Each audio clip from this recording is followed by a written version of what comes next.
Good morning dear student. Bihar civil court clerk mains के marathon की कड़ी को एक बार फिर से आगे बढ़ाते हुए मैं Ajay Chauhan, author of various competitive books of reasoning, class 2 के तहत मैराथन की रिमेनिंग पार्ट्स को लेकर आपके समक्ष उपस्थित हूं। तो समय को व्यतीत किए बगैर आए rest part of the marathon पे एक नजर डालें।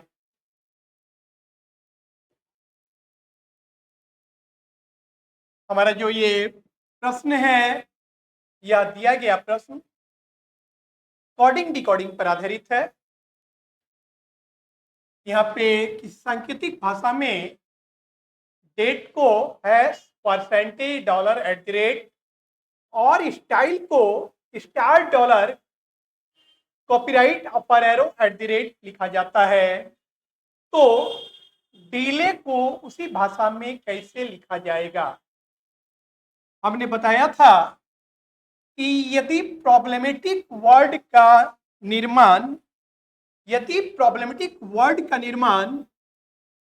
क्लू वर्ड के कुछ अक्षरों से होता हो, हमने बताया था ये जो है डेट और स्टाइल, ये हमारा क्लू वर्ड है और यह जो है यह प्रॉब्लमेटिक वर्ड है, प्रासंगिक शब्द है।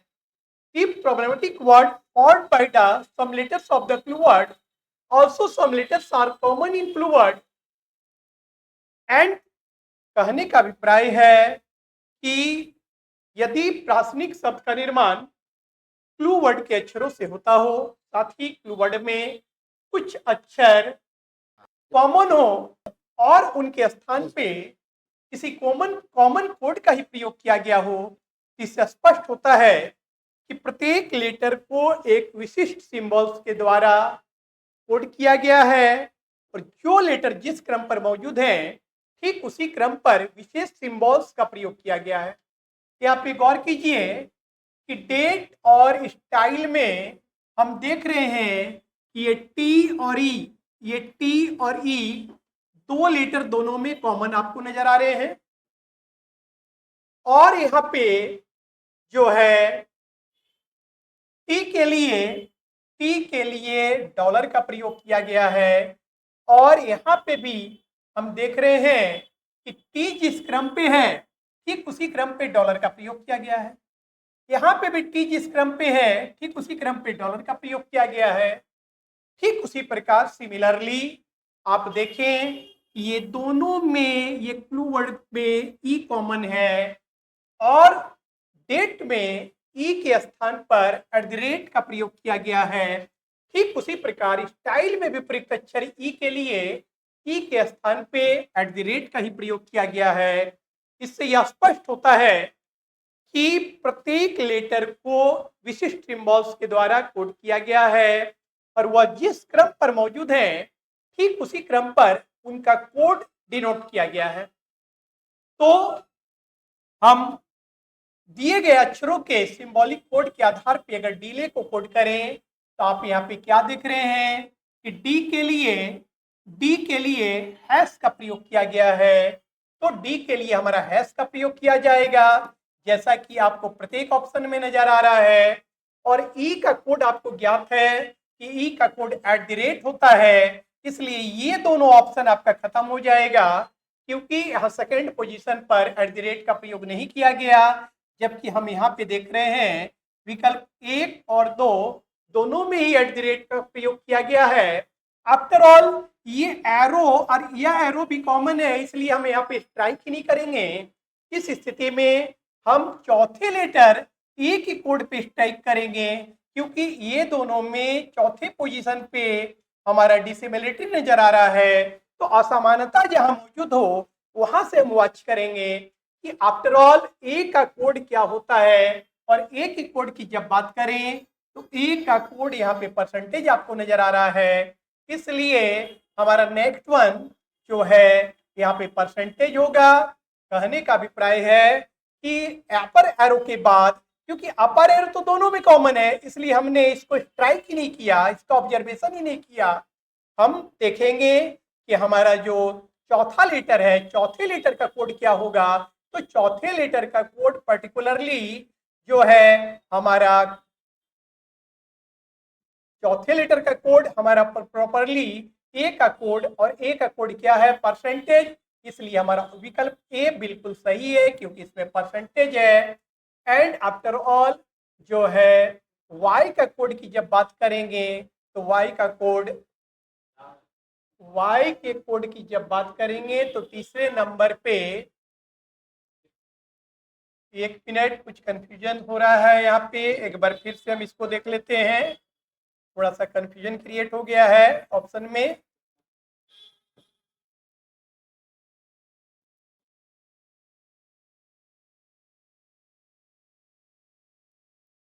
देखिए बेसिकली डी का कोड हैश, डी का कोड हैश बिल्कुल सभी ऑप्शन में मौजूद है। डी का कोड हैश सभी ऑप्शन में मौजूद है। और ई का कोड हमारा एट द रेट होगा। ई का कोड एट द रेट, ई का कोड एट द रेट। इसका अभिप्राय है कि ये दोनों विकल्प आपके कैंसिल हो जाएंगे, ये दोनों विकल्प आपके कैंसिल हो जाएंगे। आफ्टर ऑल एल की कोड की अगर बात करें तो एल का कोड अपर एरो है, जो कि दोनों में आपको नजर आ रहा है। और अब चौथी कड़ी में जब ए के कोड से निर्धारित करें तो ए का कोड परसेंटेज होता है, तो ए का कोड परसेंटेज यहाँ पे नजर आ रहा है, जबकि यहाँ पे चौथे कड़ी पे परसेंटेज नहीं है, इसलिए हमारा ये विकल्प नहीं हो सकता। एंड आफ्टर ऑल जब हम वाई की कोड की बात करते हैं तो वाई की कोड पर्टिकुलरली तीसरे पोजीशन पे आपको कॉपीराइट नजर आ रहा है, तो इसका अभिप्राय है कि ये नहीं हो सकता। आपका ऑप्शन नंबर एक बिल्कुल सही है।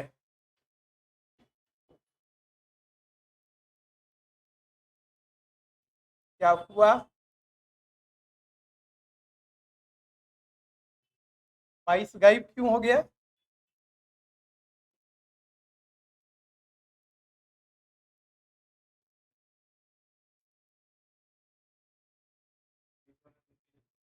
यहाँ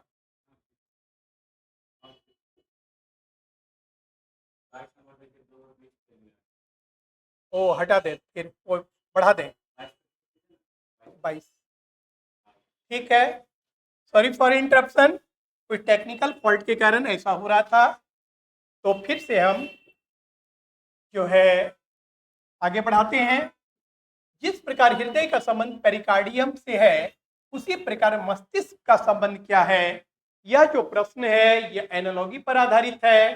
कहने का अभिप्राय हृदय और पेरिकार्डियम के बीच क्या संबंध है, ठीक उसी प्रकार का संबंध मस्तिष्क किसके साथ रिप्रेजेंट करता है, इस बात को हमें देखना है। तो आप हम बताना चाहेंगे हृदय जो है पेरिकार्डियम के द्वारा जो है सुरक्षित रहता है, ठीक उसी प्रकार से मस्तिष्क जो है क्रेनियम के द्वारा सुरक्षित होता है। दैट इज द ये प्रोटेक्शन वाल है।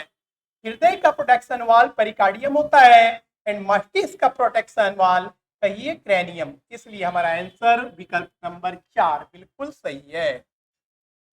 नेक्स्ट यहाँ पे देखिए, यह जो प्रश्न है या एनालॉगी या आप डिजिटल कोडिंग भी कर सकते हैं, क्योंकि प्रोपोर्शनल का प्रयोग किया गया है, इसलिए एनालॉगी से रिलेटेड प्रश्न कहना ज्यादातर संगत होगा। आप देखें कि रोड को लिखा जा रहा है 24, तो बोला जा रहा है लेन को कैसे लिखेंगे। आखिर यहाँ पे हो क्या रहा है?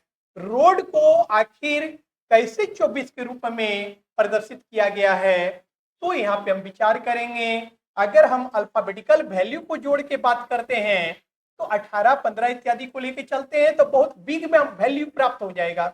हमारा मान जो है वो बिग मान यहाँ पे प्राप्त होगा, जबकि यहाँ पे 24 है। तो आखिर यहाँ पे क्या हो रहा है, इस बात को हम देखते हैं। तो देखिए आर ओ डी और ई, यहाँ की आर का मान 18, ओ का मान 15, डी का 4 और ई का 5। अगर हम प्रत्येक लेटर के अल्फाबेटिकल वैल्यू के ईच डिजिट को, यदि प्रत्येक अक्षर के वर्णमाला क्रमांक मान के प्रत्येक अंक को ऐड कर दें तो मे बी यह हमारा आ जाना चाहिए। तो देखते हैं, 18 का 1 और 8 हमने जोड़ा तो 9 हो गया, इसको भी हम जोड़ देंगे और इसको भी जोड़ देंगे तो 8 1 9 और प्लस यहाँ पे 6 15 5 20 और 4 24। कहने का अभिप्राय है कि आप जो यहाँ पे देखा आपने कि 18 और ये 15 और ये 4 और ये 5, तो प्रत्येक लेटर के अल्फाबेटिकल वैल्यू के प्रत्येक अंक को ऐड कर दिया गया है और अंक को ऐड करते हुए हम रोड को 24 के रूप में प्रदर्शित किया गया है। 8 1 9 1 10 5 15 5 20 4 24। ठीक उसी प्रकार से अगर हम लेन को रिप्रेजेंट करते हैं LANE, तो लेन का L का वैल्यू 12, A का 1, N का 14 और E का 5। अगर हम इसको रिप्रेजेंट करें तो 12 + 1 + 14 + 5, जिसमें कि 12 के दोनों अंकों को भी हमें ऐड कर देना है और 14 के भी दोनों अंकों को ऐड हम कर देंगे। तो 2 और 1 3 1 4 1 5 4 9 5 14 बराबर 14 होता है और यह हमारा विकल्प 2 में है, इसलिए हमारा आंसर नंबर 2 बिल्कुल सही है। अर्थात लेन का डिजिटल मान, लेन का संख्यांकित मान 14 होगा। नेक्स्ट प्रश्न, यह दिया गया प्रश्न क्लासिफिकेशन पर आधारित है। कहने का अभिप्राय है कि नीचे दिए गए 4 में से 3 किसी प्रकार से एक से हैं और इस प्रकार आपस में एक समूह का निर्माण करते हैं। इनमें से कौन सा एक ऐसा है जो कि अन्य 3 से भिन्न है?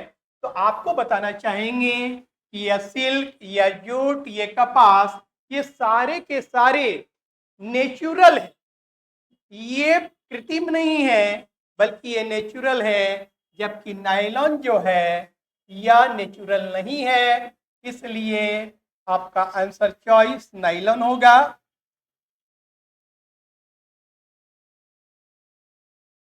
यह प्रश्न इक्वेशनल ब्लड रिलेशन पर आधारित है।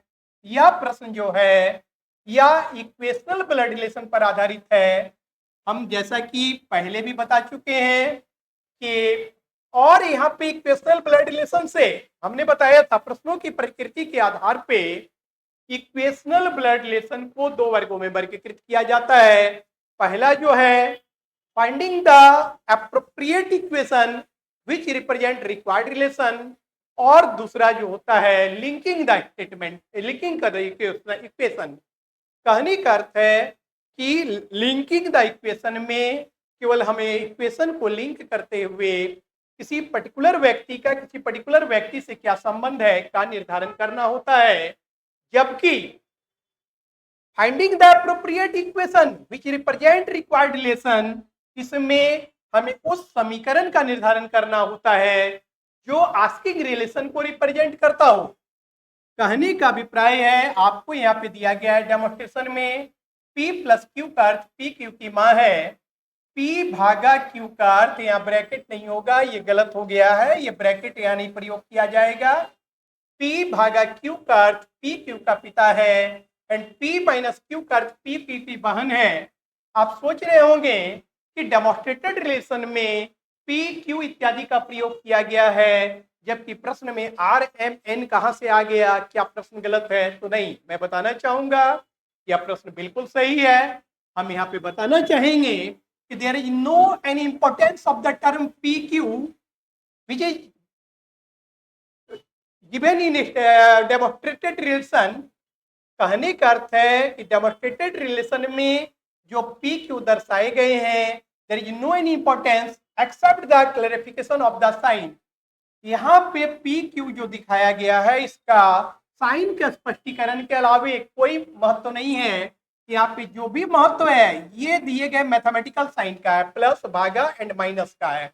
कहने का अभिप्राय है कि अकॉर्डिंग टू दिस डेमोन्स्ट्रेशन यदि हम ऐसा लिख दें कि A + B, तो अकॉर्डिंग टू दिस डेमोन्स्ट्रेशन अगर P + Q का PQ की माँ है तो A + B अगर लिखा जाए तो आप यहाँ पे क्या पढ़ेंगे कि A is the mother of B आप पढ़ेंगे, ये आपको मान के चलना है। यदि P भागा Q का अर्थ PQ का पिता है, अगर यहाँ पे हम लिख दें C भागा D, तो अकॉर्डिंग टू दिस डेमोन्स्ट्रेशन आपको पढ़ना होगा कि C is the father of D। तो कहने का अभिप्राय है there is no any importance of the term P Q which is given in demonstration except the clarification of the sign. Generally candidate, generally teacher, generally गुरुघंटाल लोग क्या करते हैं कि एक एक इक्वेशन को चेक कर करके, लिंक कर करके इस प्रकार के प्रश्नों को बनाने का प्रयास करते हैं। लेकिन यदि आप ऐसा करते हैं तो आप अपने बहुमूल्य समय को खो बैठेंगे। तो कैसे इस प्रकार के प्रॉब्लम को बनाया जाए, तो इस बात पे हमें देखना है। तो हम आपको बताना चाहेंगे कि इस प्रकार के प्रॉब्लम आंख बंद करके बनाए जा सकते हैं। इस प्रकार के प्रॉब्लम को आंख बंद करके बनाया जा सकता है। तो यहाँ पे आपको ये देखना है, आपसे कहा जा रहा है यहाँ पे किन किन बातों को ध्यान रखना होगा। कैसे हम इस प्रकार के प्रॉब्लम, क्या प्रत्येक इक्वेशन को लिंक करके बनाएं या और कोई तरकीब है, तो हम बताना चाहेंगे कि ultra unique trick to solve this type of problem. आपको हम दिखाना चाह रहे हैं कि किस प्रकार से आंख बंद करके इस प्रकार के प्रॉब्लम को बनाया जाता है। जनरली कैंडिडेट्स या जनरली टीचर्स इस प्रकार के प्रॉब्लम को बनाने के क्रम में जो है प्रत्येक इक्वेशन को लिंक कर करके बनाने का प्रयास करते हैं और अपने बहुमूल्य समय को खो बैठते हैं। लेकिन यहाँ पे कुछ बातों का अगर आप अनुपालन करें, कुछ अल्ट्रा कंसेप्ट का अनुपालन करें, तो इस प्रकार के प्रॉब्लम को आप आंख बंद करके बना सकते हैं। तो इस कड़ी में क्या सबसे पहला है, सबसे पहले आपको ये देखना है कि एम आर की पुत्री है, आपको रिप्रेजेंट करना है एम आर की पुत्री है। क्लियर? तो सबसे पहले आप इस बात का निर्धारण करें कि कन्फर्मिंग साइड, सबसे पहले तो आपको ये देखना है, सबसे पहला पॉइंट इस प्रकार के प्रॉब्लम को बनाने के क्रम में सबसे पहले आपको कन्फर्मिंग साइड पे विचार करना पड़ेगा। कन्फर्मिंग साइड का मतलब होता है in which side of the sign relation is confirm 100% और equation blood relation demand 100% answer, not possibility based answer. तो सबसे पहले आप ये निर्धारित करने का प्रयास करें in which side of the sign relation is confirm 100%। हम बताएंगे there is no any relation except husband and wife which confirm both there both side together. कहने का अभिप्राय है कि पति और पत्नी के रिश्ते के अलावे दुनिया का कोई ऐसा रिश्ता नहीं है जो एक साथ दोनों ओर कन्फर्म करता हो। जैसे कि यहाँ पे देखिए, अगर हम कहते हैं कि पी क्यू का पिता है, पी क्यू का पिता है, तो ये तो तय हो गया कि पी पिता है, लेकिन इससे यह क्लियर नहीं होता कि क्यू जो है वह पुत्र है या पुत्री है। यहाँ संभावनाएं क्रिएट हो जाती है। अगर आप कहते हैं कि ए बी का चाचा है, ए बी का चाचा है, ए बी का चाचा है, तो ये तो कंफर्म हो गया कि ए चाचा है, लेकिन बी भतीजा या भतीजी है, ये कंफर्म नहीं हो रहा है। तो हम यहाँ पे बताएंगे कि सबसे पहले आप इस बात के निर्धारण करने का प्रयास कीजिएगा कि confirming side it means in which side of the sign relation is confirm 100%, कि साइन के किस ओर, बाईं ओर या दाईं ओर, किस ओर रिश्ते की पूर्ण अभिव्यक्ति हो रही है। तो यहाँ पे आप देखें कि P प्लस क्यू का पी क्यू की माँ है, P तो माँ है लेकिन क्यू पुत्र है या पुत्री है, ये कंफर्म नहीं हो रहा, अर्थात प्लस अपने बाईं ओर रिश्ते को 100% अभिव्यक्त कर रहा है। P भागा क्यू का P क्यू का पिता है, P तो पिता है लेकिन क्यू पुत्र है या पुत्री है, कंफर्म नहीं हो रहा है। P माइनस क्यू का P क्यू की बहन है, P तो बहन है लेकिन Q जो है बहन है, भाई है, कंफर्म नहीं हो रहा है। इससे आपको ये पता चला कि प्रत्येक साइन अपने बाईं ओर रिश्ते को 100% व्यक्त कर रहा है। दूसरा आपको क्या देखना है, दूसरे पहलू पे जब विचार आप करते हैं तो आपको यह देखने का प्रयास करना पड़ेगा how many sign represent male and how many sign represent female. यहाँ पे दिए गए कितने ऐसे साइन हैं जो फीमेल को डिनोट कर रहे हैं, फीमेल को रिप्रेजेंट कर रहे हैं, और कितने ऐसे साइन हैं जो मेल को रिप्रेजेंट कर रहे हैं। तो हम बताना चाहेंगे कि P प्लस क्यू का P क्यू की माँ है। कहने का अर्थ है अगर प्लस के LHS पे किसी को रख दीजिएगा तो वह फीमेल बन जाएगा। P भागा क्यू का P क्यू का पिता है। कहने का अर्थ है कि अगर भागा के LHS पे किसी को रख दीजिएगा तो वो मेल बन जाएगा। और P माइनस क्यू का P क्यू की बहन है, अर्थात माइनस के अगर बाईं ओर किसी को रिप्रेजेंट कर देंगे तो फीमेल बन जाएगा। तो कहने का अर्थ है कि ये जो मेरा माइनस है और ये जो प्लस है, अगर इसके बाईं ओर हम किसी को रख दें तो वो फीमेल रिप्रेजेंट होगा। तो जब आपने देख लिया कि how many sign represent female and how many sign represent female, after it आपको क्या करना है इस प्रकार के प्रॉब्लम को बनाने के क्रम में? तीसरा पॉइंट है कि cancel the maximum option, cancelled the maximum option by male and female factor, cancel the maximum option by male and female factor. Male और फीमेल फैक्टर के आधार पे अधिक से अधिक ऑप्शन को कैंसिल करने का प्रयास कीजिएगा। अब यहाँ पे आपको बताना चाहेंगे कि एम आर की पुत्री है, एम आर की पुत्री है, यदि एम आर की पुत्री है, यदि एम आर की पुत्री है कहा जा रहा है, यदि एम आर की पुत्री है ये कहा जा रहा है, इसका अभिप्राय है कि पुत्री मेल होता है या फीमेल होता है? आपका जवाब होगा कि पुत्री फीमेल होती है। अर्थात हर हाल में आपको एम को ऐसे साइन के बाईं ओर रखना पड़ेगा जो कि फीमेल को रिप्रेजेंट करता है।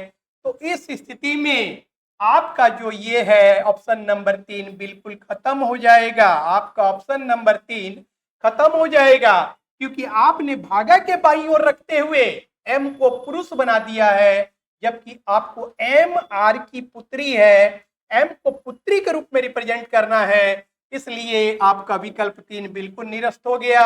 अगली कड़ी में यहाँ पे आप क्या देख रहे हैं कि एम बिल्कुल आर्चेस ऑफ द साइन है, जबकि आपने यहाँ देखा था कि every sign confirm there LHS side, left hand side, so that it is not possible to represent the required relation by the विकल्प 2। विकल्प 2 के आधार पे भी आप जो है एम आर की पुत्री है को प्रदर्शित नहीं कर सकते, क्योंकि ये कंफर्मिंग साइड पे नहीं है, प्रत्येक साइन अपने बाईं ओर कंफर्म कर रहा है, इसलिए 2 नंबर भी ऑप्शन खत्म हो गया। एंड आफ्टर ऑल अब जब 1 नंबर ऑप्शन बच जा रहा है और एक आंकड़े अपर्याप्त का ऑप्शन बचा हुआ है, आंकड़े तो अपर्याप्त नहीं है, डाटा ये है जहां से कि हम पुत्री तक पहुंच सकते हैं, इसलिए आंकड़े अपर्याप्त को तो नहीं लेंगे। और जब बच गया एक ही ऑप्शन तो आंख बंद करके भी मार दीजिएगा तो वो हो जाएगा।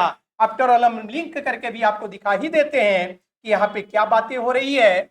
P प्लस क्यू का अर्थ P क्यू की माँ है, तो M प्लस N का अर्थ M N की माँ है, और चूंकि इसको M की N की माँ बनाकर मैंने फीमेल बना दिया, और अब जो है क्या यहाँ पे देखा जा रहा है P भागा Q का अर्थ P क्यू का पिता है, तो मैंने यहाँ पे R को पिता के रूप में बना दिया। तो M R जो है M का पिता है और M जो है N की माँ है, तो अगर R पिता है इसका अभिप्राय जब ये क्लियर हो गया कि M फीमेल बन चुकी है, जब हमने M को फीमेल घोषित करा दिया, तो उस स्थिति में जो है निश्चित तौर पे M जो है R की कौन हो जाएगी? तो M R की पुत्री हो जाएगी। अगर आप कहते क्या सर इसको और तरीके से नहीं रिप्रेजेंट किया जा सकता था, तो हम आपको बताना चाहेंगे कि अगर हम ऐसे भी लिख देते हैं R plus M plus N, इस स्थिति में भी ये रिप्रेजेंट हो जाता है कि एम आर की पुत्री है। कैसे? देखिए, ये इसकी माँ और इसकी ये माँ, तो कहने का अर्थ है यहाँ पे देख रहे थे कि ये इसकी माँ और इसके माँ का पिता, दैट इज द एन का आर नाना जी है, और नाना जी की उसकी माँ कौन होगी? पुत्री होगी। तो विकल्प ये तो बिल्कुल सही रिप्रेजेंट हो रहा था। और ऐसे अगर रिप्रेजेंट कर दिए तो एम जो है एन की माँ है और आर जो है एम की माँ है, तो ये माँ हो गई और माँ की माँ ये नानी हो गई। कहने का अर्थ ये नानी हो जाती है, और नानी की आपकी जो माँ है आपकी नानी की कौन लगेगी? तो बेटी लगेगी। तो कहने का अभिप्राय है इस प्रकार से भी इसको रिप्रेजेंट किया जा सकता था। मैं बताना चाहूंगा कि पूरे इंडिया में इक्वेशनल ब्लड रिलेशन के इस टाइप को, जहां पे कि finding the appropriate equation which represent required relation, अगर किसी ने अल्टरनेटिव ट्रिक के द्वारा रिप्रेजेंट करने का प्रयास किया, किसी ने अल्टरनेटिव ट्रिक के द्वारा इसकी व्याख्या की, तो वो मैं हूं। मेरा ओपन चैलेंज है कि कोई व्यक्ति यह नहीं कह सकता कि मैंने इसको रिसर्च किया है, बल्कि यह मेरा रिसर्च है कि हम आंख बंद करके इस प्रकार के प्रॉब्लम को किस प्रकार से बनाते हैं। विस्तृत जानकारी के लिए आप हमारी द्वारा लिखी गई book perfect verbal reasoning for all competitive exams का अध्ययन कर सकते हैं। और वहां पे कंप्लीटली लिखतम है, लिखतम बख्तम से ज्यादा होता है। यदि कोई कहता है कि नहीं मैंने इस ट्रिक को रिसर्च किया तो बिल्कुल झूठ कहता है। आज जितने भी टीचर्स या जितने भी जो भी इस प्रकार से बताने का अगर प्रयास करें तो हमारी कॉपी करेंगे। और मैं बता देना चाहता हूं कि कार्बन कार्बन होता है, ओरिजिनल ओरिजिनल होता है। Thank you. चलिए आगे देखिए। सॉरी फॉर इंटरप्शन, एक नोटिफिकेशन आपके सामने आ रहा है। Bihar SSC new vacancy BSO and SSO, जिसकी 22 मई से राजधानी कोचिंग में बैच प्रारंभ की जा रही है। यहाँ पे ऑनलाइन एंड ऑफलाइन दोनों मोड में बैच आपको प्रोवाइड किए जाएंगे। ऐसे कैंडिडेट जो ऑफलाइन मोड में बैच को ज्वाइन करना चाहते हैं तो जल्द से जल्द शीघ्र करें और अपना नामांकन कराएं, क्योंकि हमारे यहाँ सीट की उपलब्धता सीमित है। यहाँ पे मैं बताना चाहूंगा कि सफलता महज संयोग नहीं होता, बल्कि ये आपके द्वारा सही समय पे लिए गए सही निर्णय का परिणाम होता है। इसलिए आप अपनी सफलता सुनिश्चित कराना चाहते हैं तो निसंकोच पूर्ण विश्वास के साथ राजधानी कोचिंग को ज्वाइन करें और हमारे जो है एक्सपर्ट्स का मार्गदर्शन प्राप्त करते हुए अपनी सफलता सुनिश्चित करें। तो चलें आगे बढ़ते हैं। यह जो प्रश्न है ये वेन आरेख पे आधारित है। मैं बताना चाहूंगा कि Venn diagram is the process of representation of the stabilised fact surrounding the our environment. हम जो सार्वभौम सत्य देखते हैं, वेन आरेख सार्वभौम सत्य को दर्शाने का जो है तरीका है। यहाँ पे किसी भी प्रकार की कोरी कल्पना नहीं की जाती। बहुत सारे लोग कोरी कल्पना करते हुए प्रॉब्लम बनाने का प्रयास कर देते हैं, जो कि गलत होता है। प्लस मैं बताना चाहूंगा आज तक किसी भी बुक में how to read Venn diagram का कंसेप्ट नहीं दिया गया एक्सेप्ट माई बुक। मैंने मेरी एयरफोर्स रीजनिंग की बुक की या फिर all competitive exam perfect verbal reasoning for all competitive exams में भी आपको how to read different types of various types of Venn diagram इसके कंसेप्ट दिए गए हैं। तो चलिए हम यहाँ पे देखते हैं। और मैं बताना चाहूंगा कि इतना टाइट रिलेशन इनके बीच, इतना बॉन्डिंग, स्ट्रॉन्ग बॉन्डिंग होता है कि आप चाह कर भी हिला नहीं सकते। यह दिमाग में रखे रहिएगा। तो देखिए क्या कह रहा है कि नीचे दिए गए आरेखों में से कौन सा आरेख लंबा आदमी, काले बाल वाले लोग और भारतीयों के बीच के संबंध को जो है बेस्ट रिप्रेजेंट करता है। ठीक, तो आपको हम बताना चाहेंगे कि अगर हम देखिए, हम प्रत्येक डायग्राम पे सेट करके आपको दिखाते हैं। अगर आप कहिएगा कि सर यहाँ पे इंडियन रख दीजिए, आप अगर कहते कि सर यहाँ पे इंडियन रख दीजिए और यहाँ पे टॉलमैन रख दीजिए और यहाँ पे जो है आप बोलते हैं ब्लैक हेयर वाले रख दीजिए, तो मेरे कहने का अभिप्राय होता है कि आप क्या कह रहे हैं।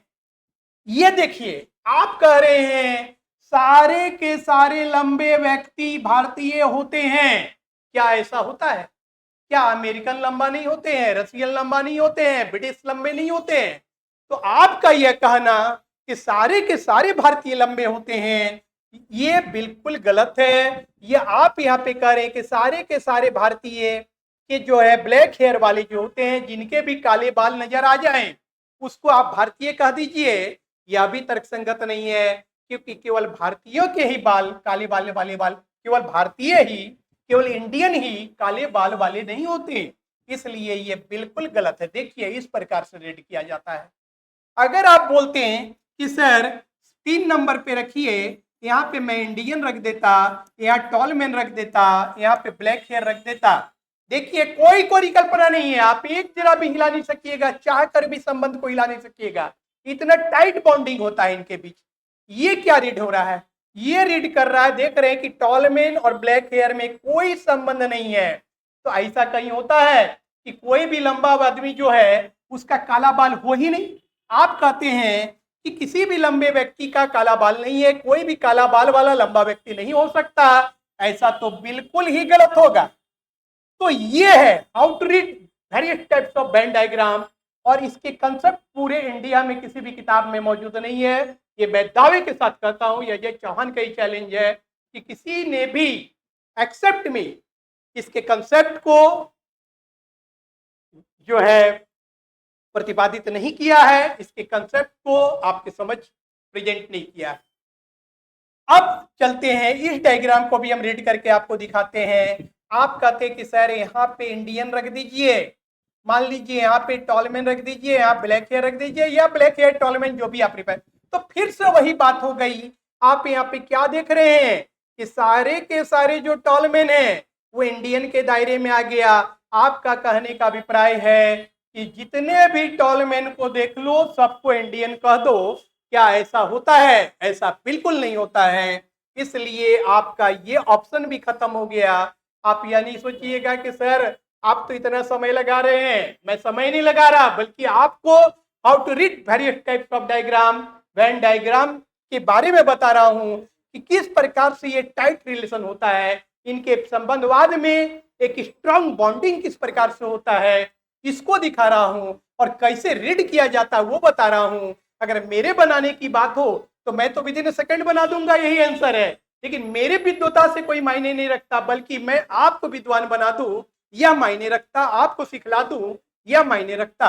और इस दृष्टिकोण को ध्यान में रखते हुए, इस बातों को ध्यान में रखते हुए मैं हाउ टू रीड ये भी आपको दिखा रहा हूं, और कैसे ये इनवैलिड हो रहे हैं ये भी दिखा रहा हूं। जनरली लोग करते क्या है कि कोरी कल्पना के आधार पे किसी भी तरह से बना के दिखा देते हैं, सोचते हैं कि वेन डायग्राम क्या है।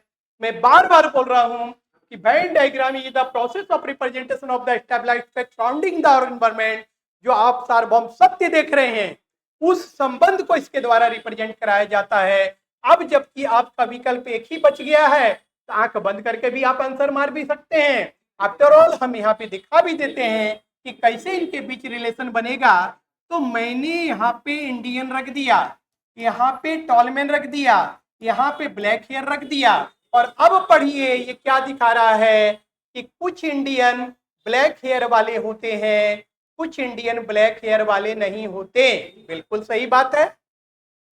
कुछ इंडियन टॉलमैन होते हैं, कुछ इंडियन टॉलमैन नहीं होते, ये बात भी बिल्कुल सही है।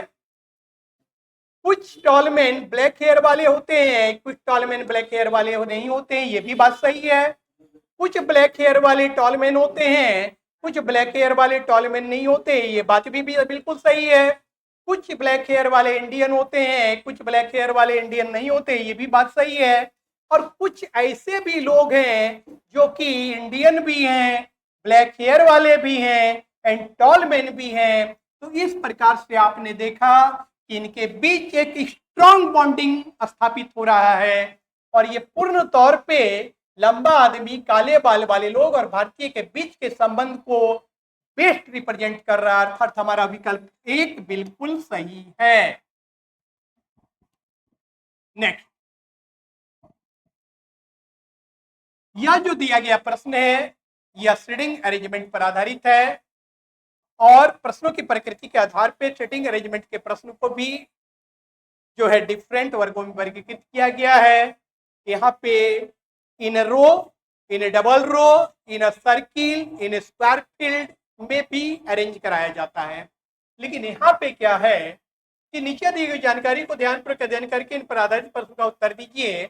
ए B C D E F G उत्तर की ओर मुख करके एक कतार में बैठे हैं। आपको बताया जा रहा है कि 7 व्यक्ति हैं, A B C D E F G उत्तर की ओर मुख करके दड़ीदा सबको अपवर्ड पुट कर दीजिएगा। और यदि आप पुट कर देते हैं, प्लस ये भी मैं बता देना चाहता हूं, if the direction of facing anywhere, यदि व्यक्ति विशेष का मुख, जब भी आप सिंगल कतार में अरेंज करते हैं और व्यक्ति विशेष का मुख किसी भी ओर दिया गया हो, फिर भी आप सभी को अपवर्ड डायरेक्शन में करते हुए अरेंज करने का प्रयास करेंगे।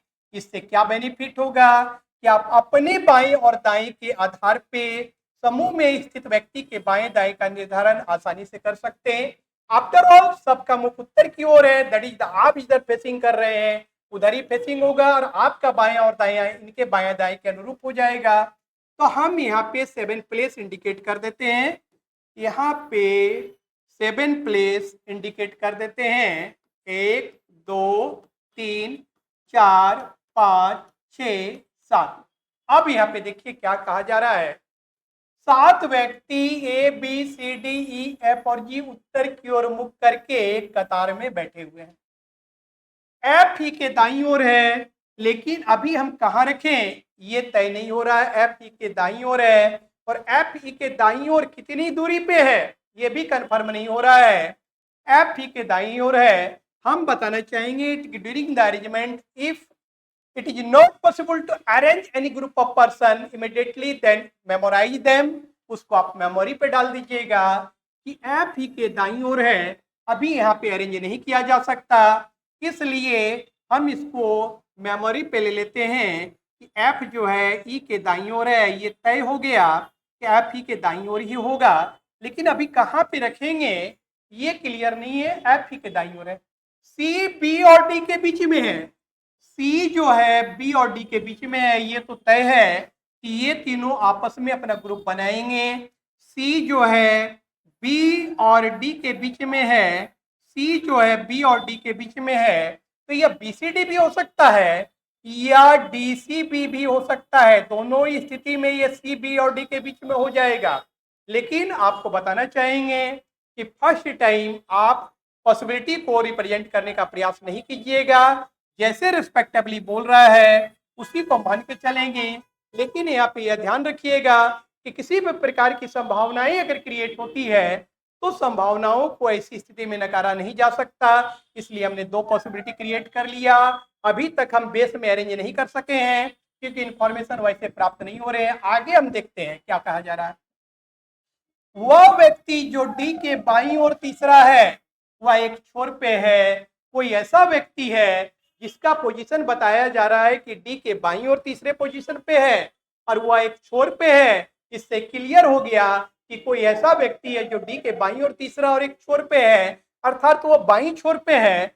यहाँ पे कौन व्यक्ति है ये तो नहीं मालूम, माना कि वह व्यक्ति अभी सपोज एक्स है और इसका पोजीशन क्या है, ये डी के बाईं ओर तीसरा है। तो यदि कोई किसी के बाईं ओर तीसरा हो उस व्यक्ति के रिस्पेक्ट में वह व्यक्ति उसके दाईं ओर तीसरा हो जाएगा।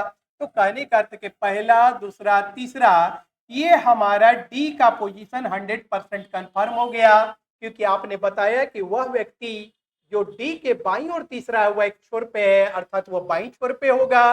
तो पहला दूसरा तीसरा कंफर्म, इससे क्लियर हो गया कि डी जो है इस छोर वाले व्यक्ति के दाईं ओर तीसरा हो जाएगा। क्लियर। ई जी के दाईं ओर, ई जी के दाईं ओर चौथा है। ई जो है वह जी के दाईं ओर चौथा है, ई जो है जी के दाईं ओर चौथा है। तो सवाल यह उत्पन्न होता है कि अगर ई को जी के दाईं ओर चौथा लाएं तो यहां से तो आप चौथा प्राप्त कर ही नहीं सकते। अगर आप ये कोशिश करते हैं, प्लस आपको यहाँ पे ये भी देखना है कि सी जो है बी और डी के बीच में है और ई एफ जो है वह ई के दाईं ओर है, एफ ई के दाईं ओर है। और बताया गया कि ई जी के दाईं ओर चौथे पोजीशन पे है। ई जो है जी के दाईं ओर चौथे पोजीशन पे है। माना कि अगर हमने यहाँ रखा जी को, तो पहला दूसरा तीसरा चौथा यहाँ पे ई आ जाएगा। ई जो है ई के दाईं ओर चौथे स्थान पर है, लेकिन आप कहेंगे कि सर यहाँ पे ही क्यों रखें, यहाँ पे क्यों नहीं रख दें। ठीक है भाई, यहाँ पे भी रख के आपको दिखाते हैं। ई जी के दाईं ओर चौथा है तो पहला दूसरा तीसरा चौथा यहाँ पे हमने ई को रख दिया, तो ठीक है इसके बगल में एफ को तो रख देंगे, ये तो हो सकता है। लेकिन यहाँ पे क्या कहा जा रहा है कि सी जो है बी और डी के बीच में है, सी जो है बी और डी के बीच में है। तो अब इस स्थिति में अगर इस ऐसा पोजीशन क्रिएट आप करा रहे हैं तो सी को बी और डी के बीच में तो इस पोजीशन पे रखा नहीं जा सकता, क्योंकि आप यहाँ पे सी रखिएगा तो फिर बी का पोजीशन क्रिएट नहीं होगा। अगर यहाँ पे सी रखिएगा तो फिर बी का पोजीशन क्रिएट नहीं होगा। अर्थात ये हमारा तर्कसंगत नहीं है, हमारा यही तर्कसंगत है। और यहाँ पे क्या कहा जा रहा है, सी जो है बी और डी के बीच में है, तो हमने यहाँ पे सी को रखा, यहाँ पे बी को रखा। देखिए सी बी और डी के बीच में बिल्कुल आ गया, सी बी और डी के बीच में बिल्कुल आ गया, क्योंकि यहाँ रखने का अगर प्रयास करते हैं यहाँ पे सी को रखते हैं और यहाँ पे जी अगर रखने की बात कर रहे हैं तो ये जो शर्त है ये फुलफिल नहीं हो सकता। अगर मैं यहाँ सी को रखता तो फिर सी को बी और डी के बीच रिप्रेजेंट नहीं किया जा सकता। अगर यहाँ पे सी को रख देता तो फिर भी बी और डी के बीच में सी को रिप्रेजेंट नहीं कराया जा सकता, इसलिए ये नहीं हो सकता। तो हमारे जो ये सेटअप जा रहा है वो बिल्कुल ही सही है और जी का भी परफेक्ट मान यहीं पे होगा, जी भी यहीं पे होगा, ये भी सेट कर चुके हैं। और एफ ई के दाईं ओर है, एफ ई के दाईं ओर है, एफ ई के दाईं ओर हो गया। बच गया कौन? बच गया हमारा ए, तो हम यहाँ पे ए को सेट कर देंगे। तो यहाँ पे एफ ई के दाईं ओर है तो सेट हो गया। बताएं कि बी का पड़ोसी कौन है? आफ्टर वाले मैं यहाँ बता देना चाहता हूँ कि एफ ई के दाईं ओर है अगर कहा जा रहा है, फिर से देखिए एबीसीडी एफ जी उत्तर की ओर मुख करके एक कतार में बैठे हैं। एफ ई के दाईं ओर है, सी बी और डी का पड़ोसी है, वह व्यक्ति जो डी के बाईं ओर तीसरा वह एक छोर पर है। ई जी के दाईं ओर चौथा है, ई जी के दाईं ओर चौथा है। ई का पोजीशन तो कंफर्म हो जा रहा है जी के पोजीशन को यहाँ पे सेट करने पे, लेकिन और एफ ई के दाईं ओर है, तो एफ ई के दाईं ओर है, इसका ये थोड़े कहा जा रहा है कि जस्ट बगल में ही रखिए, एफ ई के ठीक दाईं ओर की बात नहीं की गई है। इसलिए हम बताना चाहेंगे कि यहाँ पे एफ ऑब्लिक ए भी हो सकता है, यहाँ ए ऑब्लिक एफ हो सकता है, क्योंकि यहाँ पे भी एफ को रखें तो एफ ई के दाईं ओर होगा, यहाँ पे भी एफ को रखें तो एफ ई के दाईं ओर होगा। अर्थात एफ और ए का जो पोजीशन है वो संभावनाओं से युक्त हो रहा है, क्योंकि एफ ई के ठीक दाईं ओर है, यानी कहा गया है। ठीक दाईं ओर कहा जाना और दाईं ओर कहा जाना दोनों में अंतर होता है, इसलिए ये जो पोजीशन क्रिएट हो रहे हैं ये दोनों पोजीशन एफ ऑब्लिक ए की ओर तरफ जाएंगे, जबकि इसका प्रश्न से कोई रिलेशन भी नहीं है जो पूछा जा रहा है। बताइए कि बी का पड़ोसी कौन है? बी का पड़ोसी कौन है? तो हम कहेंगे बी का पड़ोसी कौन है, तो आप यहाँ पे देख रहे हैं कि बी का जो पड़ोसी है कौन कौन है, तो जी और सी ये दोनों जो हैं वह बी के पड़ोसी हैं, जी और सी दोनों पड़ोसी हैं। तो ऑप्शन में यहाँ पे दिखाया जा रहा है सी और जी, एफ और जी, जी और एफ, सी और डी। तो हमारा ऑप्शन नंबर 1 सी और जी बिल्कुल सही होगा। अगला प्रश्न, ये प्रॉब्लम बेस्ड ऑन अल्फाबेट पर आधारित है। अंग्रेजी वर्णमाला को विपरीत क्रम में लिखा जाए तो आपके बाएं से 10वें अक्षर के दाईं ओर, 7वां अक्षर के दाईं ओर, 5वां अक्षर कौन सा होगा? रिवर्स ऑर्डर में लिखा गया है। इस अल्फाबेट को अगर रिवर्स ऑर्डर में लिखा जाए तो आपसे पूछा जा रहा है कि बाएं से फ्रॉम लेफ्ट इन, बाएं से 10वें अक्षर के दाईं ओर, बाएं से 10वें अक्षर के दाईं और 7वें अक्षर के दाईं और 5वां, तो दोनों ही सेम डायरेक्शन और में जा रहे, तो आप उसको ऐड कर लीजिएगा। ये तो एक डायरेक्शन हुआ और ये जो दो डायरेक्शन है दोनों सेम जाति का है। और के केस में अगर सेम जाति का रहे तो दोनों को ऐड कर लिया जाता है। तो यहाँ पे 5 और 7 अगर हम ऐड करते हुए दाईं और 5, दाईं और 7 अगर ले लेते हैं, दैट इज द दाईं और 7 या दाईं और 5 ले लेते हैं, कहने का अर्थ है, एक मिनट देखिए, टू द राइट अगर 7 और 5 दोनों टू द राइट है तो दाईं और 7, दाईं और 5 बराबर आप दाईं और 22, 12 लिख दीजिएगा। एंड हम बताए थे कि यदि दो डिफरेंट पोल डायरेक्शन दिए गए हो फ्रॉम एंड टू दी के केस में, यदि दो डायरेक्शन यहाँ पे असमान हो तो ऐड हो जाता है। या इसका कंसेप्ट क्या है? Combination of the mixed movement क्या है कि अगर लेफ्ट लेफ्ट रहे तो साइन आप माइनस दे दीजिएगा, राइट राइट रहे तो साइन माइनस दीजिएगा, अगर लेफ्ट एंड राइट रहे तो साइन प्लस होगा, एंड राइट एंड लेफ्ट रहे तो साइन प्लस आप कर दीजिएगा। इस बात को दिमाग में रखे रहिएगा। फ्रॉम एंड टू दी का केस होना चाहिए, ये नहीं कहिएगा कि सर यहाँ टू दी था तो दोनों जोड़ दिए। और के केस में समान जाति में मान जोड़ दिए जाते हैं और असमान जाति में मान घटाए जाते हैं। अगर कहा जाता कि दाईं ओर 10 अब बाईं ओर 15, तो आपका फाइनली रिजल्ट यहाँ पे सब्ट्रैक्ट करके आता कि बाईं ओर 5। लेकिन अगर कहा जा रहा है दाईं ओर 7 और दाईं ओर 5, तो ये दोनों ही मान जोड़ के हम एक मान कन्वर्ट कर दिए कि दाईं ओर 12, और ये बाएं से है और ये दाईं ओर है। से और के केस में अगर असमान जाति रहे तो क्या किया जाता है, मान को ऐड कर दिया जाता है और यहाँ पे आपका मान जोड़ने पर क्या आ रहा है, फ्रॉम लेफ्ट 22 आ रहा है। यदि आपका जनरल ऑर्डर रहता, सामान्य क्रम रहता, तो बाएं से 22वां नंबर पे क्या आपको प्राप्त होता, तो बाएं से 22वां नंबर पे आपको भी प्राप्त होता। हम बताना चाहेंगे कि in case of reverse order, विपरीत वर्णमाला का अभिप्राय होता है in case of reverse order, विपरीत वर्णमाला को रिवर्स ऑर्डर कहते हैं। In case of reverse order after the processing from left कोई भी मान प्राप्त हो तो उस मान का आप अपोजिट कर दीजिएगा, जबकि फ्रॉम राइट कोई भी मान प्राप्त हो तो एनसी किसी प्रकार का परिवर्तन नहीं किया जाता। विपरीत वर्णमाला में बाएं से यदि कोई भी मान प्राप्त हो तो हमें उस मान का विपरीत कर देना चाहिए, अपोजिट कर देना चाहिए। यदि आप कंसिडर करते हैं कि प्रॉपरली 22 नंबर लेटर क्या होता, तो आप कहते हैं कि प्रॉपरली 22 नंबर लेटर की बात की जाती तो 22 नंबर लेटर भी होता, लेकिन सामान्य क्रम में भी बाएं से 22 नंबर भी और विपरीत क्रम में भी बाएं से 22 नंबर भी, ऐसा तो हो नहीं सकता। इसलिए आपको यहाँ पे क्या करना पड़ेगा, अपोजिट ऑफ द भी, एंड अपोजिट ऑफ द भी क्या होगा, ई होगा, जिसके लिए मैंने ट्रिकी वर्ड जो दिया है, रेफरेंस वर्ड दिया है, वो क्या है, लव। भी का अपोजिट ई का अपोजिट ई। और मैं यह भी बताना चाहूंगा कि पूरे इंडिया में अगर किसी ने भी ultra unique trick of opposite letter प्रदर्शित किया तो उसका श्रेय हमें जाता है। आज बहुत सारे गुरु घंटाल जो है उसकी कॉपी करने का प्रयास करते हैं और कॉपी करने के क्रम में वो अपनी मूर्खता भी छोड़ बैठते हैं। कोई भी ऐसा व्यक्ति नहीं है, यह नहीं कह सकता कि अल्ट्रा अपोजिट लेटर्स के ट्रिक्स को मैंने प्रतिपादित किया है, क्योंकि वक्तम लिखतम से ज्यादा होता है और जब वो जो है पढ़ाना शुरू नहीं किए होंगे उससे पहले मैंने यह ट्रिक्स लिख के छोड़ दिया है। और आज नहीं, मैंने 1997 में ही इस ट्रिक्स का प्रतिपादन किया है और इसके रिसर्च का श्रेय केवल मुझे जाता है। आज कोई भी अगर बताने का प्रयास करे तो हमारी कॉपी करते हैं। आफ्टर ऑल कार्बन कार्बन होता है, ओरिजिनल ओरिजिनल होता है, इस बात को नकारा नहीं जा सकता। तो इस प्रकार से हमारा जो आंसर है विकल्प नंबर 3 ई बिल्कुल सही है।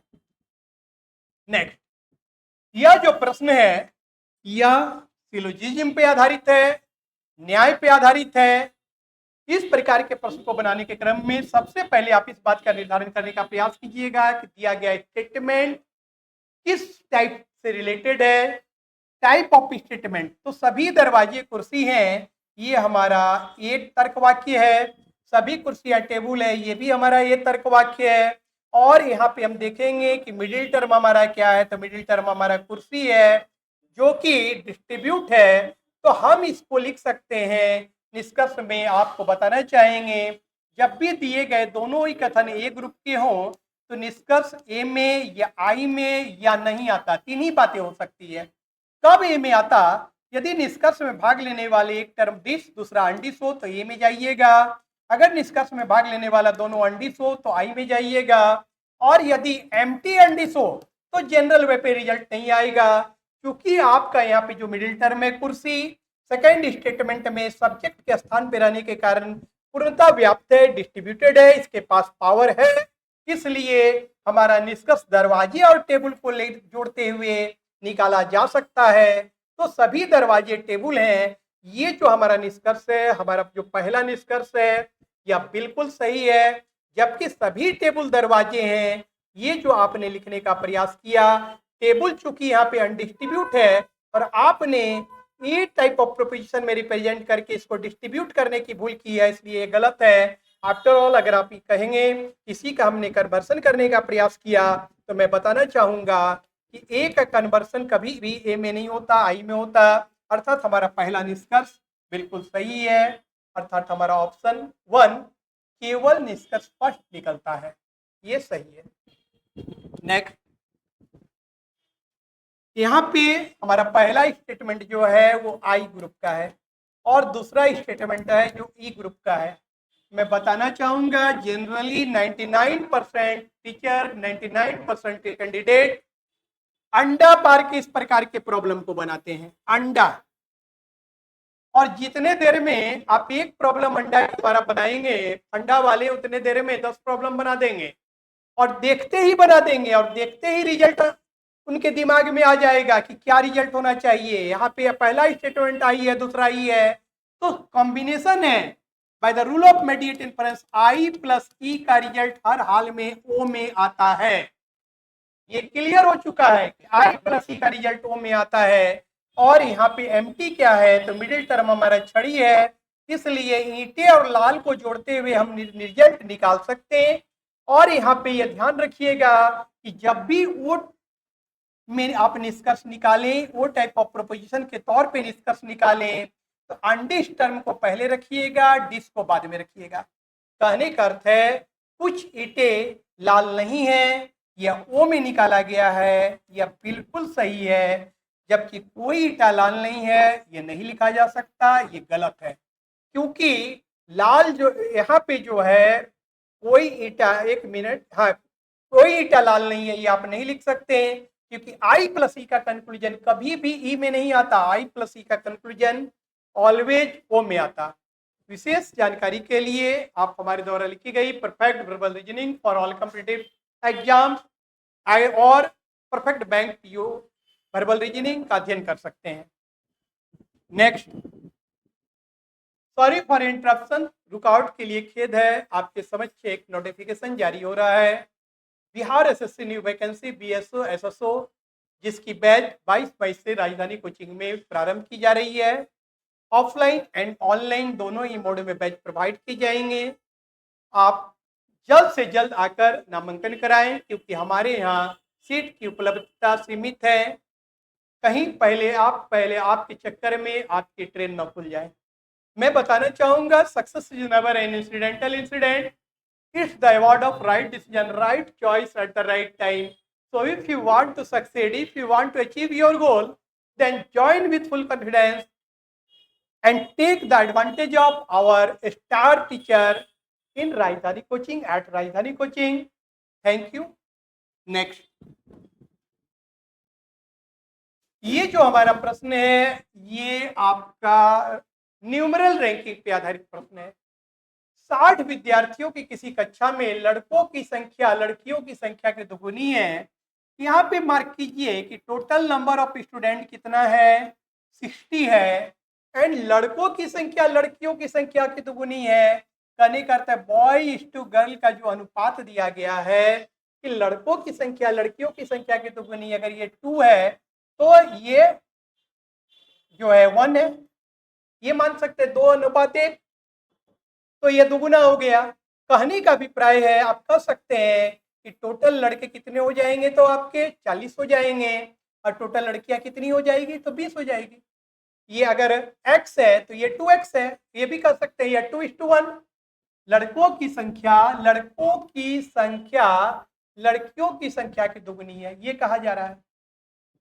श्याम का स्थान कक्षा में ऊपर से 17वां है। श्याम का स्थान कक्षा में ऊपर से 17वें पोजीशन पे है। श्याम जो है कक्षा में ऊपर से 17th पोजीशन पे है। श्याम का स्थान कक्षा में ऊपर से 17वां स्थान है। यदि श्याम के पहले 9 लड़की है, पहले दैट इज द बिफोर, अगर इधर आपको बताया जा रहा है कि श्याम के पहले इधर 9 लड़की है, इधर श्याम के पहले यदि 9 लड़की है तो श्याम के बाद में कितनी लड़की है, तो यहाँ पे क्लियर दिख रहा है कि टोटल लड़की जब आपके पास 20 है और श्याम के पहले ये जो श्याम का रैंक, आप ये नहीं सोचिएगा कि लड़कों में रैंक ये दिया गया है, ये कंबाइंड रैंकिंग है, that is the amongst student. ये जो रैंक श्याम का दिया गया है वो विद्यार्थियों के बीच का रैंक दिया गया है। मैंने कहने का अर्थ है कि यहाँ 17 तक में लड़का और लड़की दोनों शामिल हैं।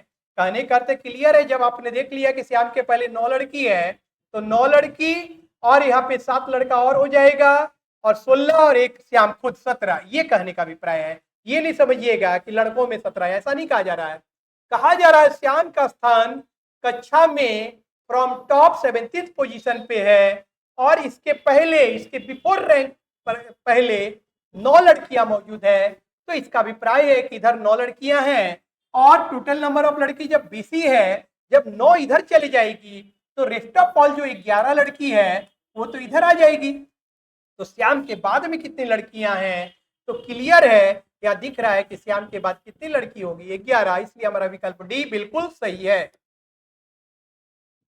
देखिए ये कंपेरेबल रैंकिंग पे आधारित ये प्रश्न है। क्या जो प्रश्न है कंपेरेबल रैंकिंग पर आधारित है। जयंती, इंदु, रमेश, कानू, नवनीत और राम 6 मित्र हैं। जयंती और इंदु के पास समान धन है, तो यहाँ पे आप लिख सकते हैं कि ये is equal to I, short form में हम लिख रहे हैं। अगर सेम नाम आए तो थोड़ा सा उसमें कोडिंग कर दीजिएगा। जयंती और इंदु के पास समान धन है, जे इज इक्वल टू आई। रमेश कानू से अधिक धनी है, रमेश कानू से अधिक धनी है।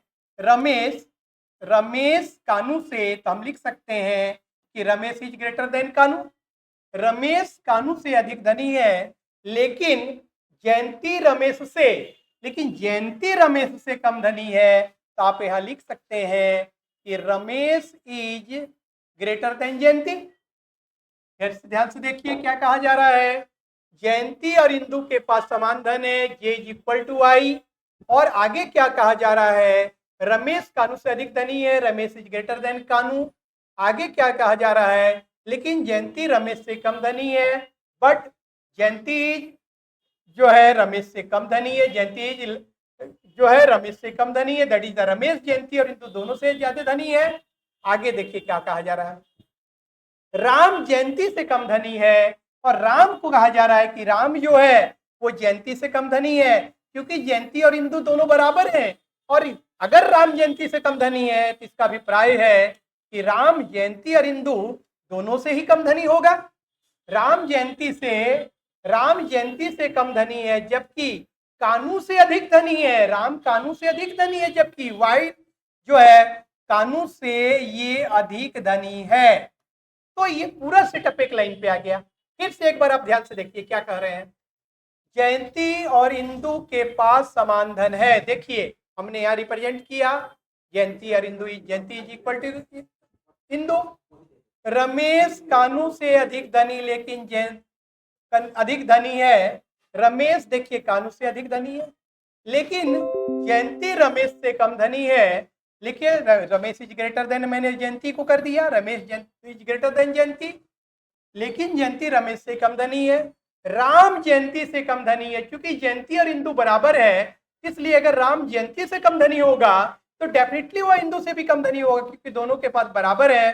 तो राम जयंती से कम धनी है, लेकिन बट उतना धनी नहीं जितना कि रमेश है, उतना धनी नहीं जितना कि Ramesh, that is the Ramesh उससे ज्यादा धनी है। आगे बताया जा रहा है कि रमेश नवनीत से कम धनी है, और रमेश जो है वो नवनीत से कम धनी है। इसका अभिप्राय है कि Navneet is greater than Ramesh. तो इनमें से सबसे कम धनी कौन है, इनमें से सबसे कम धनी कौन है, बताइए कि इनमें से सबसे धनी कौन है, कम धनी नहीं, बताइए कि इनमें से सबसे धनी कौन है। क्लियर आपको दिख रहा है कि ये जो नवनीत है इनमें सबसे ज्यादा धनी है।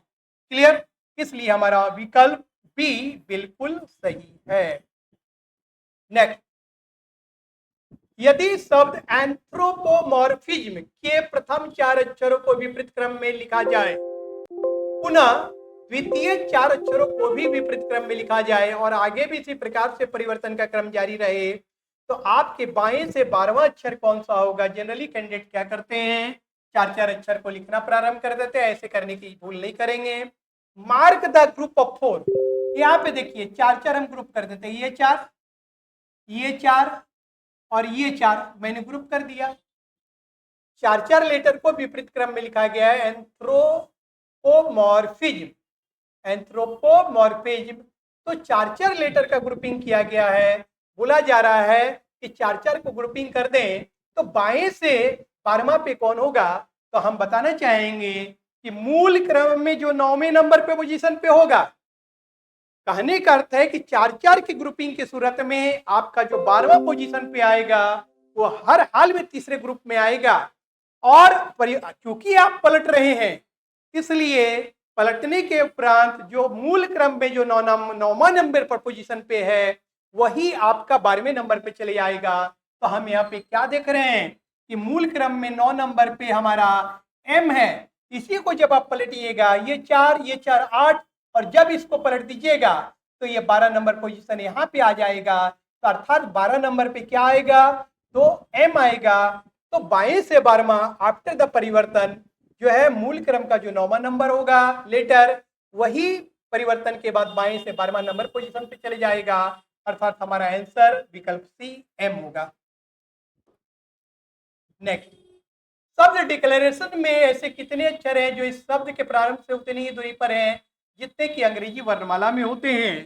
तो आप यहाँ पे कुछ नहीं कीजिए, 1 2 3 4 5 6 करते हुए गिनते जाइए और जहां पे भी आपका counting value and later value दोनों समरूप हो जाए वही लेटर उतनी ही दूरी पे होगा जितना कि यहाँ पे। तो देखिए 1 2 3, देखिए ये 3 आ गया, अल्फाबेट में भी ये 3 नंबर पे, यहाँ पे 3 नंबर पे है। 4 5, देखिए 5 नंबर पर अल्फाबेट भी होता है, यहाँ पे भी 5 नंबर पे है। 6 7 8 9 10 11 12। तो यहाँ पे हम क्या देख रहे हैं, शब्द डिक्लेरेशन में से कितने अक्षर हैं जो इस शब्द के प्रारंभ से उतनी ही दूर पे है, शब्द के प्रारंभ से उतना ही दूरी पर है जितना अंग्रेजी वर्णमाला में है। तो मैंने क्या बोला था कि केवल आप काउंटिंग प्रारंभ कर दीजिए इंक्रीजिंग ऑर्डर में। 1 2 3, आपने 3 बोला, देखिए 3 नंबर लेटर यहाँ भी ये तीसरे क्रम पे, यहाँ भी तीसरा है। 4 5, यहाँ पे ये 5वें पे है, यहाँ पे 5वां है। 6 7 8 9 10 11 12। तो आपने क्या देखा कि केवल सी और ई ऐसे 2 अक्षर हैं जो ठीक उसी क्रम पर मौजूद हैं जिस क्रम पर अल्फाबेट में होते हैं। अर्थात हमारा जो आंसर होगा विकल्प 2 बी सही। क्या अभी साइन आ जाएगा क्या, आवाज, ये आवाज आ जाएगा क्या, रोक दें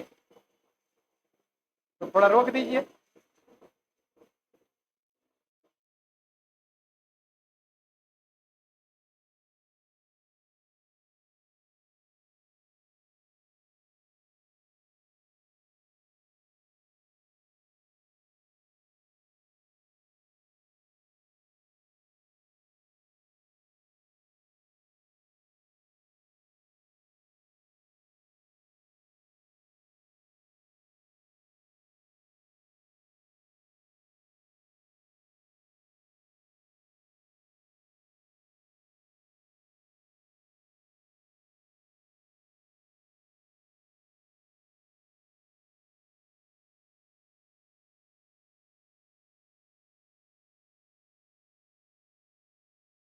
ठीक है, ठीक है, चलिए तो बढ़ाइए। तो सॉरी फॉर इंटरप्शन, कुछ टेक्निकल फॉल्ट के कारण थोड़ी देर के लिए क्लास बाधित हो गई थी।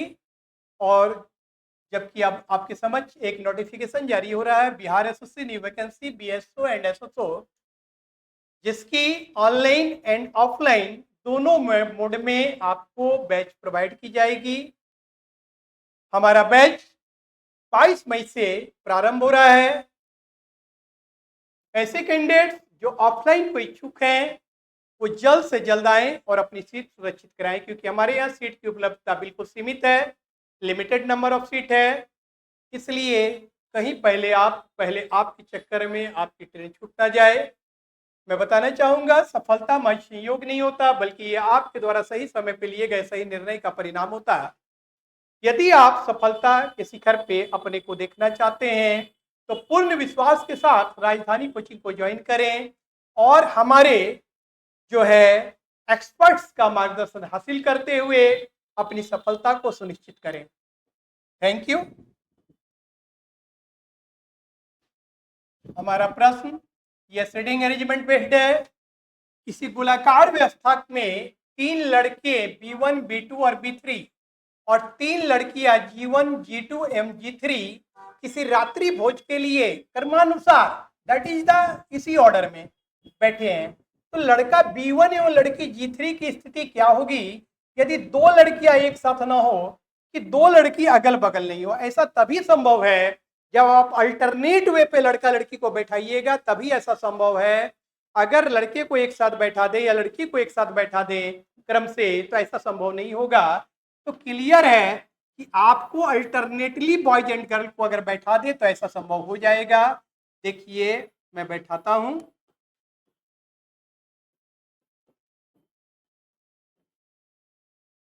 बोला जा रहा है कि B1 B2 B3 और 3 लड़कियां G1 G2 G3 किसी रात्रि भोज के लिए करवा, तो लड़का B1 एवं लड़की G3 की स्थिति क्या होगी यदि दो लड़कियां एक साथ नहीं हो। तो मैं यहाँ पे B1 को बैठा दिया, यहाँ पे G1 को बैठा दिया, यहाँ B2 को बैठा दिया, यहाँ पे G2 को बैठा दिया, यहाँ B3 को बैठा दिया, यहाँ पे G3 को बैठा दिया। और आप देखिए कि B1 G1 B2 G2 B3 G3 कोई भी दो लड़की एक साथ नहीं बैठी है। ऐसा ही सेटअप करें तभी ये संभव है। अगर सभी लड़के को एक साथ बैठा देते क्रम से तो लड़कियों को अलग नहीं किया जा सकता था। तो आपसे बोला जा रहा है यदि दो लड़कियां एक साथ न बैठी हो तो B1 एवं लड़की G3 की स्थिति क्या होगी। B1 एवं G3 की स्थिति B1 एवं G3 की स्थिति क्या होगी। चौथी एवं पांचवी, पांचवी एवं छठी, तीसरी एवं चौथी, पहली एवं छठी। तो अगर B1 से मैंने स्टार्ट किया था तो ये तो पहला हो गया, और ये दूसरा, तीसरा, चौथा, पांचवा, छठा, तो ये तो 6 नंबर पे आ जाएगा क्योंकि मैंने स्टार्ट यहाँ से किया। पहला ये हो गया और ये हमारा 6th पोजीशन पे हो गया। तो क्या कहेंगे कि B1 एवं G3 की स्थिति क्या होगी। तो हम कहेंगे कि पहली एवं छठी, इसलिए विकल्प डी बिल्कुल सही है। नेक्स्ट, यह जो प्रश्न है कन्वर्सन ऑफ डायरेक्शन पे आधारित है, डायरेक्शन सेंस पे आधारित प्रश्न है। यहाँ पे क्या कहा जा रहा है, देखिए कहा जा रहा है जब भी आपको कन्वर्सन ऑफ डायरेक्शन से रिलेटेड प्रॉब्लम आप फेस करते हो, जब भी आपका सामना कन्वर्सन ऑफ डायरेक्शन से रिलेटेड प्रॉब्लम से हो, तो सबसे पहले एट फर्स्ट जो है आप एक प्रॉपर डायरेक्शनल मैप बना लीजिएगा, जहां की ये नॉर्थ, ये साउथ या ईस्ट एंड वेस्ट। और अब कहा क्या जा रहा है, देखिए यदि दक्षिण पूरब को पूरब कहा जाए, वास्तव में जो दक्षिण पूरब है, वास्तव में तो ये दक्षिण पूरब है। इस दक्षिण पूरब को आपको क्या कह रहा है कहने, यदि दक्षिण पूरब को आपसे कह रहा है कि यदि दक्षिण पूरब को पूरब कहिए, इसको काल्पनिक पूरब अब बता दिया, दक्षिण पूरब को यदि पूरब कहिए तो केवल इस प्रकार के प्रश्न को पढ़ने के इस प्रकार के प्रश्न को हल करने के क्रम में केवल पहला लाइन पढ़िएगा। पूरे प्रश्न को पढ़कर अपना बहुमूल्य समय बर्बाद करने का प्रयास नहीं कीजिएगा। जब भी इस प्रकार के प्रश्न को हल करें केवल पहला लाइन पढ़िएगा कि क्या कहा जा रहा है और अंतिम लाइन में क्या कहा जा रहा है, आस्किंग क्या है, बस इतने। क्योंकि ये बहुत ज्यादा लपेटता है, इसको ये कहा जाए, इसको ये कहा जाए, इसको ये कहा जाए, और निरर्थक आपका समय बर्बाद करने का प्रयास कराया जाता है। तो मैं बताना चाहूंगा जब भी इस प्रकार के प्रश्नों से आपका सामना हो तो पूरे समूचे प्रश्न को पढ़कर अपना बहुमूल्य समय बर्बाद करने का प्रयास नहीं कीजिएगा। केवल पहले लाइन को पढ़िएगा क्या कहा गया और सीधे अंतिम पे आ जाइएगा कि क्या पूछा जा रहा है उसी से। और जब भी इस प्रकार के प्रश्न को हल करें तो क्विक एक डायरेक्शनल मैप बना लीजिएगा, प्रॉपर मैप, और यहाँ पे प्रश्नानुसार परिवर्तन कीजिएगा। क्या कहा जा रहा है, यदि दक्षिण पूरब को, जो वास्तव में दक्षिण पूरब है, उसको क्या कह दिया पूरब, तो इसके आधार पे जितने भी मिड डायरेक्शन है ये तमाम मिड डायरेक्शन परिवर्तित हो जाएंगे, ये सारे डायरेक्शन भी परिवर्तित हो जाएंगे। और आपको मैं बताना चाहूंगा direction always set up clockwise in form of NSW, direction always set up clockwise in form of NESW, direction always clockwise NESW के फॉर्म में सेटअप होता है। तो जब आपने यहाँ ई डाल दिया तो यहाँ पे आपका क्या हो जाएगा, तो यहाँ पे आपका उसके अनुसार जो है ये काल्पनिक साउथ हो जाएगा, NESW ये आपका काल्पनिक वेस्ट हो जाएगा। तो यहाँ पे क्या हो जाएगा, ये काल्पनिक नॉर्थ हो जाएगा। Clear, direction always setup clockwise in form of NESW। अगर मैंने यहाँ ई डाला तो फर्दर यहाँ एस हो जाएगा, यह W हो जाएगा, यह N हो जाएगा। और अब प्रश्न में क्या कहा जा रहा है, बोला जा रहा है उत्तर को क्या कहा जाएगा।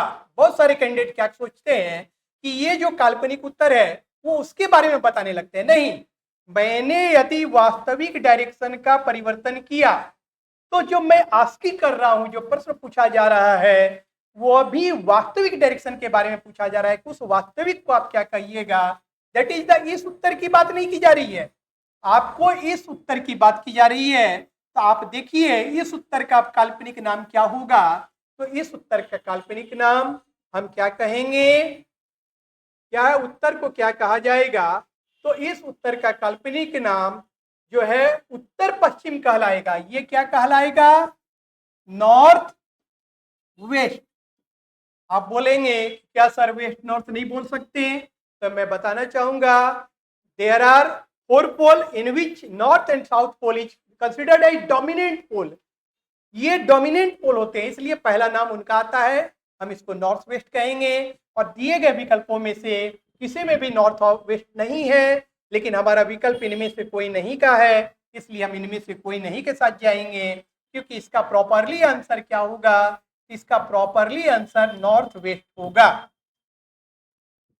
नेक्स्ट, यदि किसी सांकेतिक भाषा में 1, 3, 4 का गुड एंड का अर्थ गुड एंड टेस्टी, 4, 7, 8 का अर्थ सी गुड पिक्चर, 7 to 9 का अर्थ पिक्चर आर फैंड, तो सी का कोड क्या होगा। इस भाषा में सी के लिए किस आंकिक कोड का प्रयोग किया गया है, मैं बताना चाहूंगा। किस प्रकार के प्रॉब्लम जनरली 3 प्रकार के बेस पर आधारित होते हैं, particular base, common base, confuse base, और एक एक्सेप्शनल बेस भी होता है जिसको कि हम लोग अपवादिक बेस कहते हैं। लेकिन अपवादिक बेस से यहाँ प्रॉब्लम नहीं है। सामान्यतः इस प्रकार के प्रश्न जो है 3 बेस पे आधारित भी होते हैं, पर्टिकुलर, कॉमन एंड कंफ्यूज। तो इस प्रकार के प्रॉब्लम को बनाने के क्रम में हमें इस बात का निर्धारण करना चाहिए कि प्रासंगिक शब्द किस बेस पर आधारित है। तो सी का कोड क्या होगा, तो सी का कोड क्या होगा, हम देख रहे हैं सी जो है हमारा, सी जो है ये पर्टिकुलर बेस पर आधारित प्रश्न है। सी जो है ये किस बेस पर आधारित प्रश्न है, तो पर्टिकुलर बेस पर आधारित है। आप सोच रहे होंगे सर ये पर्टिकुलर बेस क्या कह रहे हैं, कुछ समझ में ही नहीं आ रहा है। तो मैं बताना चाहूंगा जिस शब्द का कोड ज्ञात करना हो वह केवल किसी खास समीकरण में मौजूद हो, जिस शब्द का कोड ज्ञात करना हो वह केवल किसी खास समीकरण में मौजूद हो, जबकि उसके तमाम सहयोगी वर्ड अन्य समीकरण में मौजूद हो। तो इससे स्पष्ट होता है कि दिया गया प्रश्न पर्टिकुलर बेस पे आधारित है। ऐसे प्रश्नों को हल करने के क्रम में हमें उस समीकरण में प्रयुक्त कोड में से ऐसे कोड का चयन करना चाहिए जो कि अन्य समीकरण में मौजूद नहीं हो। हम यहाँ पे देख रहे हैं सी केवल इक्वेशन 2 में है, दूसरे स्टेटमेंट में है कि आपको 134 good and tasty, 478 C good picture, 7 to 9 picture are found. तो सी हमारा दूसरे स्टेटमेंट में है, दूसरे इंफॉर्मेशन में है और केवल इसमें है, जबकि इसका सहयोगी गुड और पिक्चर उसका प्रयोग अन्य जगह भी किया गया है, गुड और पिक्चर का अन्य जगह भी प्रयोग किया गया है, लेकिन सी का प्रयोग केवल इसी स्टेटमेंट में है। सी का प्रयोग केवल इसी स्टेटमेंट में अगर है, जबकि इसके सहयोगी का प्रयोग अन्य जगह पे भी किया गया है। इसका अभिप्राय है कि सी का जो भी कोड होगा वह केवल इसमें होगा। तो हम देखेंगे कि 478 में कौन सा ऐसा कोड है जो कि अन्य समीकरण में मौजूद नहीं है। तो इस बात को जब हम अवलोकन करते हैं तो हम यहाँ पे देख रहे हैं, देखिए यहाँ पे 4 चले गया है, यहाँ पे 7 चले गया है, तो केवल 8 एक ऐसा कोड है जो कि केवल और केवल ये इक्वेशन सेकंड, स्टेटमेंट सेकंड में, इंफॉर्मेशन सेकंड में है। आप कह सकते हैं कि समीकरण 2 में ही है, अर्थात सी का code by the particular base. C का कोड क्या होगा, तो सी का कोड 8 होगा, 8, option number A. Particular base, common base, confuse base, 3 प्रकार के बेस पे इस प्रकार के प्रश्न आधारित होते हैं। तो जब भी इस प्रकार के प्रश्नों को हल करें तो इस बात का निर्धारण करने का प्रयास करेंगे कि दिया गया प्रश्न किस बेस पर आधारित है। पर्टिकुलर बेस की क्या आइडेंटिटी है। जिस शब्द का कोड ज्ञात करना हो वह केवल किसी खास समीकरण में हो, जबकि उसके तमाम सहयोगी अन्य समीकरण में जाएं, तो ऐसी स्थिति में हमें उस समीकरण प्रयुक्त कोडों में से ऐसे कोड का चयन करना चाहिए जो केवल उस समीकरण में हो।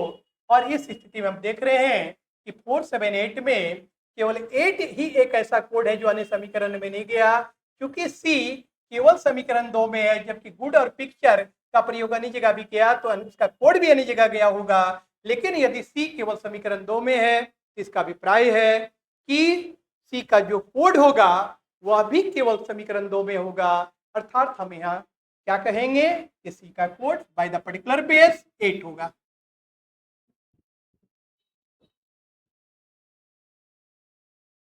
यह प्रश्न एनालॉजी पर आधारित है।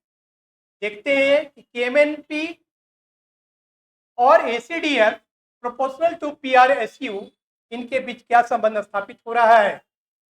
अगर देखा जाए कि के से अगर 10 सब्ट्रैक्ट कर दिया जाए तो ए प्राप्त हो जाएगा, एन से 10 सब्ट्रैक्ट कर दें तो हमारा सी प्राप्त हो जाएगा, एन से अगर 10 सब्ट्रैक्ट कर दें तो डी प्राप्त हो जाएगा, एंड पी से 10 सब्ट्रैक्ट कर दें घटा दें तो एफ प्राप्त हो जाता है। लेकिन पी से जब हम 10 घटाने की बात करते हैं तो हमारा प्राप्त नहीं हो रहा है, हमारा प्राप्त नहीं हो रहा है। तो कहने का अर्थ है कि यह जो तर्क है ये लागू नहीं हो रहा है, क्योंकि पी से अगर 10 घटाते तो हमारा 6 आता और एफ तो किसी ऑप्शन में ही नहीं है। तो आखिर किस प्रकार से इसको रिलेट किया गया है, इस बात का हमको ऑब्जर्वेशन करना पड़ेगा। तो अगर इसको हम सीरीज बेस्ड करके रिलेट कराने का प्रयास करें, क्या है कि 11 और 2 के बीच का संबंध के क्या हो रहा है, +2 +1 +2, यहाँ पे भी +2 +1 +2। कहने का अर्थ है संबंधवाद का कारक यहाँ पे क्या है कि अक्षरों के समूह +2 +1 +2 के क्रम से व्यवस्थित किए गए हैं। यहाँ पे भी वही रीजन होगा, तो +2 +1 +2, 16 2 18, 18 1 19, 19 2 21। तो वैसे ही ऑप्शन को हमको पकड़ना पड़ेगा जिसमें कि +2 +1 +2 का रिलेशन हो।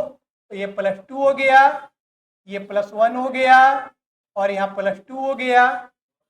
यहाँ पे ये +2 है, +1 हो गया, फिर +2 हो गया, फिर यहाँ पे ये +2, यहाँ पे ये +1 और +2। फिर से देखिए, फिर से दिखाते हैं।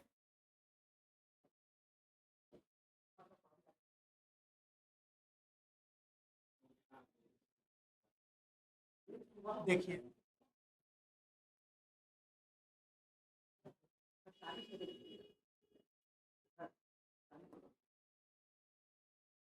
+2 +1 +2 +2 +1 +2 +2 +1 +2। तो वैसे ऑप्शन को पकड़ना है जिसमें कि यही रिलेशन आपको देखता हो, यही संबंधवाद प्रदर्शित होता हो। तो +2 +1 +2, यहाँ तो +2 नहीं हो रहा है इसलिए ये ऑप्शन गलत हो जाएगा। यहाँ पे भी +2 नहीं हो रहा है, ये ऑप्शन भी गलत हो जाएगा क्योंकि ये +1 हो जा रहा है। यहाँ पे भी +1 हो जा रहा है, यहाँ पे ये भी +1 हो जा रहा है इसलिए ऑप्शन भी गलत हो जाएगा। यहाँ पे आप देखें ये +2 +1 +2 के संबंध को व्यक्त कर रहा है, इसलिए हमारा आंसर विकल्प सी। नेक्स्ट, यह दिया गया प्रश्न सिलोजिज्म पर आधारित है। यह हमारा पहला स्टेटमेंट जो है ए ग्रुप का है, दूसरा स्टेटमेंट जो है ई ग्रुप का है, और by the rule of immediate inference A plus E का निष्कर्ष या तो ई में आता है या ओ में आता है।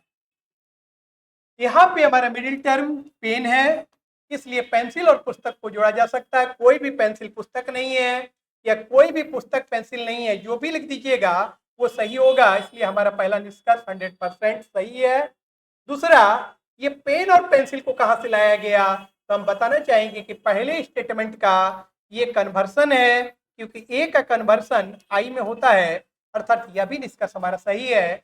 अर्थात निष्कर्ष फर्स्ट एवं सेकेंड दोनों ही सही है। तो फर्स्ट एवं सेकेंड यदि निष्कर्ष फर्स्ट एवं सेकंड दोनों निकलते हैं, इसका अभिप्राय हमारा ऑप्शन नंबर डी बिल्कुल सही है।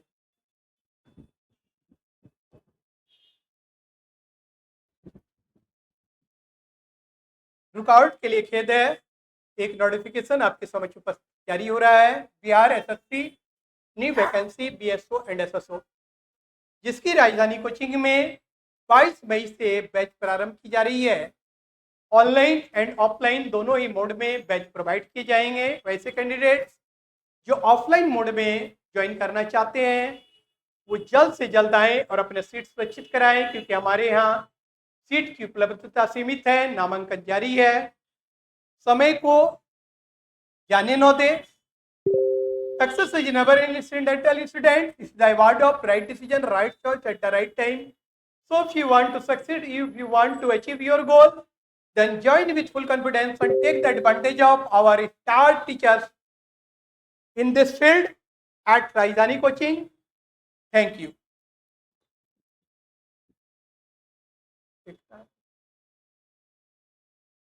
तो